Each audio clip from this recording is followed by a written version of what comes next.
Isang mapagpalang araw na naman po mga ka-under chassis. Ang ating unit ngayon isang 2023 Toyota Avanza. So ang Toyota Avanza na ito mga ka-under chassis, ayan o, nilowered po ng ibang shop at pinutol yung coil. So which is napaka mali na po nun, no?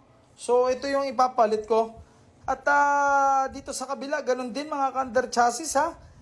Nilowered nila yung bagong uso ngayon. Tama naman po yun. Pero ang problema lang, hindi nila natansya. Yung dulo ng shock tumatama na doon sa axle drive. So tips yan para ma-auto-zone. Bago po tayo magpaganyan na lowered, kailangan may sukat na po kayo ng pagkukuhanan mula sa spindle sa shock papunta doon sa axle drive para hindi po tutukod. Ayan mga ka-under chassis, tukod po yung axle drive na yan. So delikado mga ka-under chassis ha. So, tips po yan from AutoZone. So, isang mapagpalang araw na naman po mga ka-under chassis.